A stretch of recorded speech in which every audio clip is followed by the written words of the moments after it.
गौतम की बुद्धत्व प्राप्ति। कपिलवस्तु के शाक्य वंशीय राजा शुद्धोदन और महिषी महामाया के पुत्र सिद्धार्थ गौतम, संस्कृत व हिंदी सिद्धार्थ गौतम पू 487 पू का जन्म वैशाख पूर्णिमा के दिन लुम्बिनी के उपवन में स्थित एक साल वृक्ष के नीचे हुआ था, जब उनकी माता अपने माता पिता से मिलने अपने मायके देवदह जा रही था। पुत्र जन्म के तत्काल बाद महामाया वापस कपिलवस्तु लौट आई थी। ताविंस देवों से शिशु के जन्म की सूचना पाते ही शिशु के दादा सिंहनु के गुरु तथा राजपुरोहित तत्क्षण कपिलवस्तु पहुंचे। शिशु को अपनी गोद में उठाया। जैसे ही शिशु को निकट से देखा तो उनकी आंखें पहले तो खुशी से चमक उठी, लेकिन फिर आंसुओं में डूब गई। राजा शुद्धोदन द्वारा कारण पूछे जाने पर उन्होंने बताया था, ये शिशु बुद्ध बनने वाला है, इसलिए मैं प्रसन्न हूँ। किंतु दुख इस बात का है कि शिशु की बुद्धत्व प्राप्ति तक मैं जीवित नहीं रह सकूंगा। शिशु के जन्म के 5वें दिन उसके नामकरण के अवसर पर 108 ज्योतिषियों को आमंत्रित किया गया था, जिनमें 8 विलक्षण ज्योतिषी भी थे। 8 में से 6 राम, ध्वज, लखन, मंती, भोज और सुदंत ने ये भविष्यवाणी की थी कि वह शिशु या तो चक्रवर्ती सम्राट बनेगा या एक बुद्ध। किंतु सबसे कम उम्र के ज्योतिषी कौंडिन्य का कथन था कि वह शिशु निश्चित रूप से एक बुद्ध बनेगा। शिशु का नाम सिद्धार्थ गौतम रखा गया। 7वें दिन सिद्धार्थ की माता का देहांत हो गया। तब उसके लालन पालन का दायित्व उसकी मौसी महाप्रजापति ने लिया। वह भी शुद्धोदन की एक रानी थी और उनका विवाह भी शुद्धोदन के साथ उसी दिन हुआ था जिस दिन महामाया का 16 वर्ष की अवस्था में सिद्धार्थ ने शाक्यों की एक सभा में अपने अद्भुत युद्ध कौशल दिखाए। सारभर्ग जातक के अनुसार तो उन्होंने एक ऐसे धनुष को उठा अपने कर्तव्य दिखाए थे जिसे 1000 आदमी मिलकर भी नहीं उठा सकते थे। किंवदंती तो ये है कि उनके शौर्य से प्रसन्न हो उन्हें 40,000 शाक्य कन्याओं के हाथ प्राप्त हुए थे, जिनमें सुदबुद्ध की राजकुमारी बिंबा उनकी प्रमुख रानी बनी थी, जो बाद में राहुलमता के नाम से बौद्ध साहित्य में विख्यात है। झर बिंबा ही भद्दकछा, सुभद्दका और यशोधरा, हिंदी संस्कृत यशोधरा के नाम से जानी जाती है। 29 वर्षों तक ठरभव, ठसुरभव और ठसुग नामक प्रासादों में राज वैभव भोगने के बाद सिद्धार्थ संसार से विमुक्त हो संन्यास को उन्मुख हो। कहा जाता है कि उन्होंने एक बार किसी रोगी को देखा और अनुभव किया कि हर कोई जो पैदा होता है रोग और व्याधि से पीड़ित होता रहता है। फिर उन्होंने किसी वृद्ध को देखा।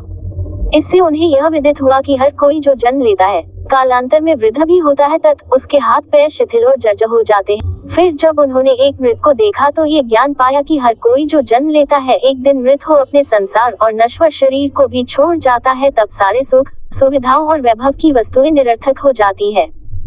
अतः संसार सारहीन है। अंततः जब उन्होंने वैभव का त्याग कर सत्य का अन्वेषण कर रहा था तो उन्होंने भी संसारिकता का परित्याग कर संन्यास वर्ण कर गृह त्याग किया। शाक्य कोली और मल राज्यों को पार कर सन्यासी के रूप में वे राजगीर आदि स्थानों पर भटकने लगे। इसी क्रम में उन्होंने अकार ककाम और उद्धक्राम पुत्र को अपना गुरु बनाया, किंतु उनके दर्शन व विचार से वे संतुष्ट नहीं हुए। अतः वे उरुवेका के सेनानीगाम पहुंचे और 6 वर्षा तक 5 भिक्षुओं के साहचर्य में कठिन तपस्या की। कठिन चरम तप 2 मार्ग की अनुपयुक्तता जान पुनः वे साधारण भोजन ग्रहण करने को प्रेरित हुए, जिससे खिन्न हो उनके 5 भिक्षु मित्र खिन्न हो उनका साथ छोड़ सारनाथ के सिपत मिगदात को प्रस्थान कर गए। सिद्धार्थ की साधारण भोजन ग्रहण करने की इच्छा सुजाता नाम की एक कन्या ने सोने की कटोरी में खीर अर्पित कर पूरी की। वह दिन वैशाख पूर्णिमा का था। गौतम ने निर्यरा नदी में स्नान कर खीर खाई और फिर कटोरी नदी में ही छोड़ दी, जो डूबती हुई नागराज काल के निवास स्थान पर जा पहुंची थी। फिर सारा दिन साल उपवन में व्यतीत कर शाम को वे पीपल के एक पेड़ के नीचे जा बैठे। वहीं सोतिया नामक एक घसियारे ने उन्हें 8 मुट्ठी घास दिए। घास को उन्होंने पूर्व दिशा की ओर रख उसकी आसनी बनाई। फिर उस पर बैठकर उन्होंने ये प्रतिज्ञा की कि जब तक वे बोधि नहीं प्राप्त करते तब तक वहां से नहीं उठेंगे। उनकी प्रतिज्ञा के तेज से महाब्रह्म और सारे देव उनके सामने प्रकट हो उनकी स्तुति करने लगे, किंतु उनकी दृढ़ मार शैतान ने उन पर आक्रमण किया, जिसके भय से सारे देव वहां से भाग खड़े हुए। मार से उनकी रक्षा तब केवल 10 पारमियों ने की। इन पारमियों को उन्होंने बोधिसत्व बनने के बाद के 550 जन्मों के कठिन संघर्ष के क्रम में अर्जित किया था।